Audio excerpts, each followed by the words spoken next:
बच्चों अब हम आपके टेक्स्ट बुक एक्सरसाइज 1.1 का प्रश्न क्रमांक 9 लेते हैं। ये प्रश्न कहता है सिद्ध कीजिए कि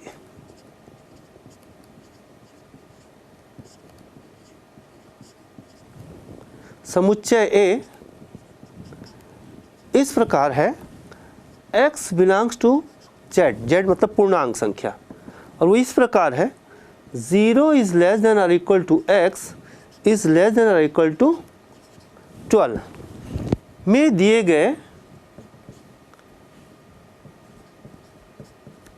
गए संबंध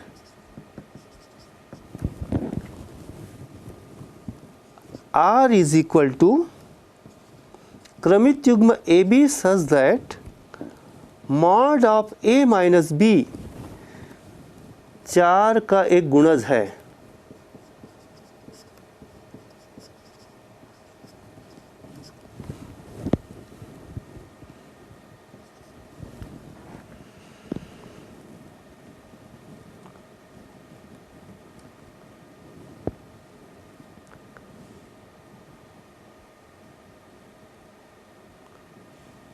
एक तुल्यता संबंध है, सिद्ध करना है। एक तुल्यता संबंध है। फिर से एक बार प्रश्न देख लीजिए बच्चों। सिद्ध कीजिए कि समुच्चय A is equal to x belongs to z such that 0 is less than और equal to x is less than और इक्वल टू 12 में दिए गए संबंध R इज इक्वल टू क्रमित युग्म AB such that mod of A minus B 4 एक गुणज है, इस प्रकार परिभाषित है और इसको दिखाना है तुल्यता संबंध है। एक और भाग है तथा प्रत्येक दशा में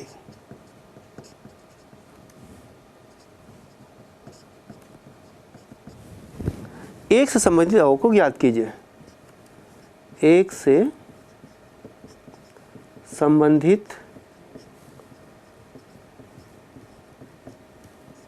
अवयवों को ज्ञात कीजिए।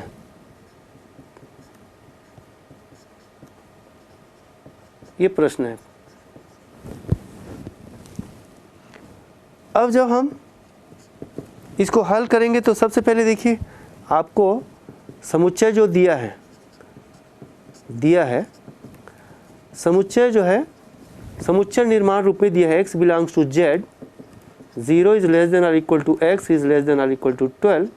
तो इसे हमें क्या करना चाहिए, रोस्टर फॉर्म पे लिख लेना चाहिए। तो x belongs to z, z मतलब क्या है, पूर्णांक है। तो a क्या हो जाएगा, 0 से लेकर 12 तक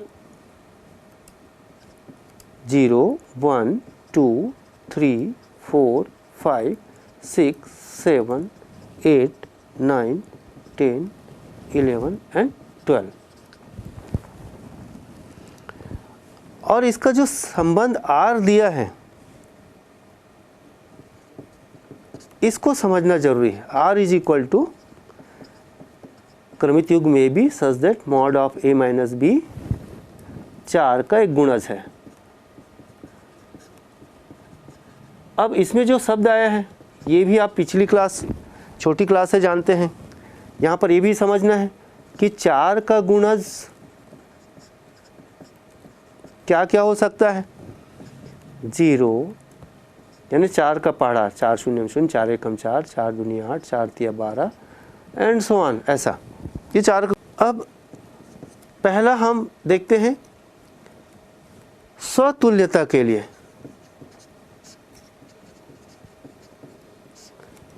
कि संबंध स्वतुल्य है कि नहीं।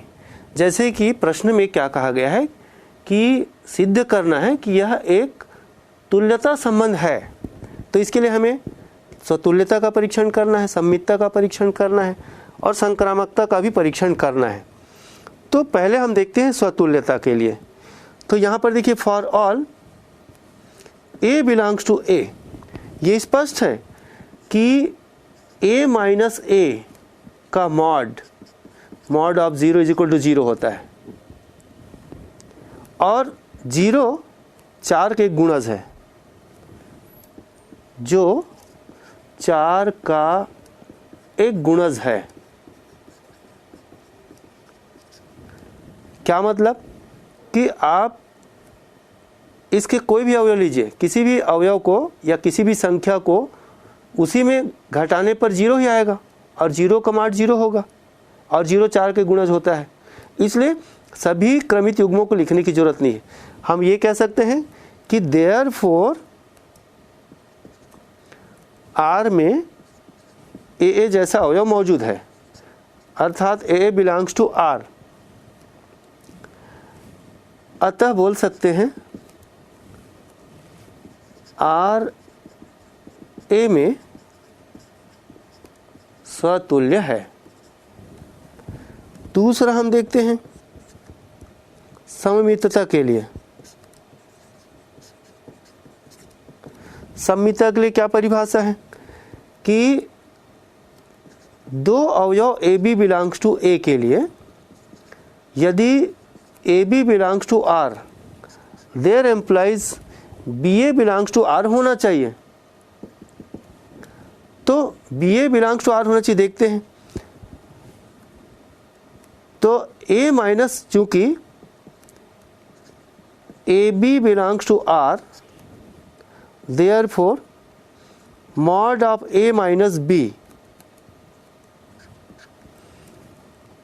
जो 4 के गुणज है। इनका मतलब है कि AB बिलोंग्स टू R है, इसका मतलब कि mod of A minus B जो है 4 का एक गुणज है।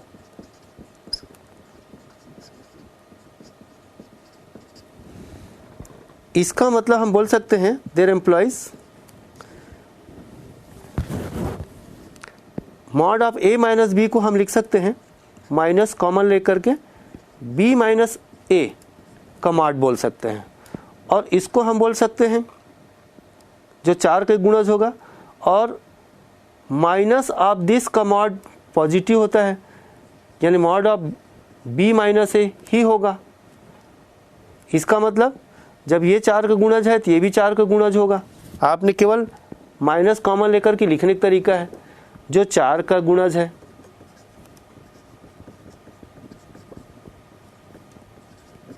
क्या मतलब इसका? स्पष्ट है कि AB बिलोंग्स टू R के संगत BA बिलोंग्स टू R मौजूद है। अतः हम लिख सकते हैं R समुच्चय A में सममित है। और तीसरा संक्रामकता के लिए। संक्रामकता के लिए हम 3 अवयव लेते हैं। A B C belongs to A, 3 अवयव समुच्चय A के A B C लेते हैं, तथा AB बिलोंग्स टू R व BC बिलोंग्स टू R के संगत AC बिलोंग्स टू R है कि नहीं, इसका परीक्षण करना है। तो अब यहां पर देखिए, चूंकि AB बिलोंग्स टू R, इसका मतलब क्या हुआ, mod of A minus B 4 का एक गुणज है।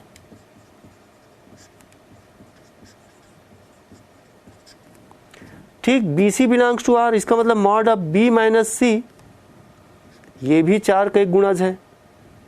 B माइनस C 4 का एक गुणज है। इसका मतलब इसको हम इस प्रकार से लिख सकते हैं, देयर एम्प्लाइज कि mod of A minus B is equal to 4 into M। 4 के गुणज को हम इस प्रकार से लिख सकते हैं जहां M कोई ऋणात्मक पूर्णांक है। ठीक इसी प्रकार से mod of B minus C is equal to 4 into N लिख सकते हैं, 4 इंटू N। इसका मतलब है कि A minus B plus minus 4 into M होगा मापांक की परिभाषा से, और ऐसे यहाँ पर B minus C is equal to plus minus 4N के रूप में लिखा जा सकता है। अब यदि हम देखें, इन दोनों को जोड़ें, A minus B plus B minus C, और राइट साइड को राइट साइड के साथ जोड़ें, प्लस माइनस 4 कॉमन दिख रहा है दोनों में, प्लस माइनस 4, और m प्लस n दिख रहा है। इसको थोड़ा सरल कर दें तो minus B plus B cancel, a minus C is equal to plus minus 4 into m plus n। इसका मतलब हुआ mod of a minus C is equal to 4 into m plus n। स्पष्ट है कि mod of a minus C 4 का एक गुणज है। ये जो है 4 का एक गुणज है। इसका मतलब क्या हुआ? स्पष्ट है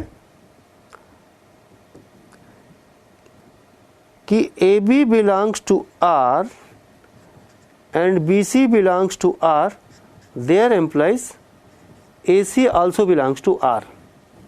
यहाँ बोल सकते हैं अतः यहाँ पर R समुच्चय A में संक्रामक है। अब क्या पता चल रहा है कि यह स्वतुल्य भी है, सममित भी है, संक्रामक भी है। स्पष्ट है कि चूंकि तीनों हैं, समुच्चय A में स्वतुल्य भी है, सममित भी है, संक्रामक भी है, इसलिए हम लिख सकते हैं R समुच्चय A में तुल्यता संबंध है या रखता है। तुल्यता संबंध है। इस प्रकार से इसका पहला भाग सिद्ध हो जाता है। अब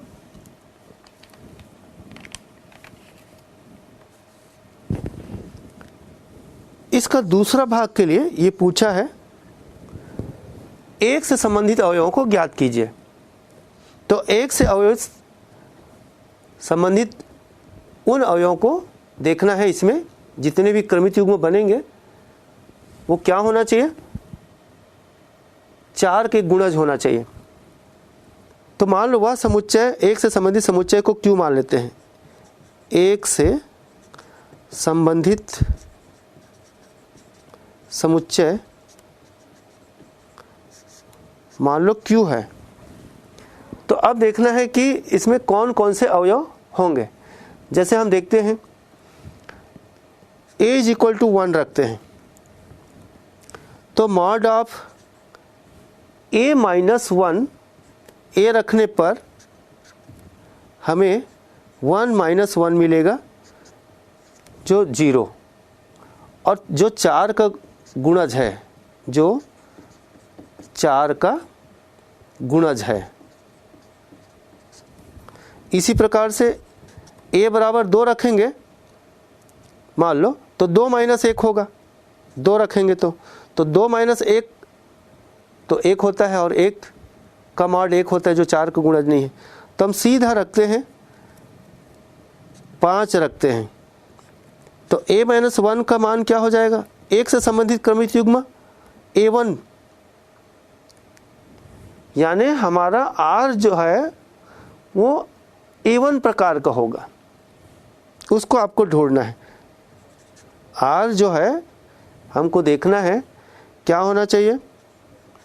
R जो है A1, और इनका कहने की मॉड ऑफ A माइनस 1 4 का गुणज है, ये ध्यान रखना है। तो हम यदि 5 रखते हैं तो क्या होता है? 5 माइनस 1, 5 माइनस 1 4 होता है, और 4 का मॉड 4 होता है जो 4 का गुणज है। ऐसे ही a बराबर हम और यहाँ से लेते हैं, यहाँ से जैसे 9 रखते हैं। तो 9 रखने पर a माइनस 1 का मान 9 माइनस 1 8 होता है, और 8 का मॉड 8 होता है। जो 4 का गुणा है, 4 के पहाड़ा में आता है। इसके बाद और कोई संख्या लेते हैं, 1, 5 और 9 को छोड़कर कोई भी संख्या लेते हैं यहाँ पर, तो a-1 का मान जो आता है वो 4 का गुणज नहीं होता है।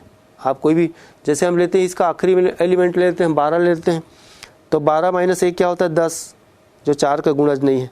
तो केवल ये 3 एलिमेंट हैं जो इसके संगत हैं। देयरफॉर 1 से संबंधित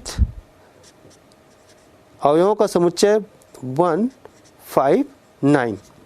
तो इस प्रकार से इसका दूसरा भाग है। बच्चों नोट कर लीजिए इसे, फिर हम एक और सवाल देखेंगे।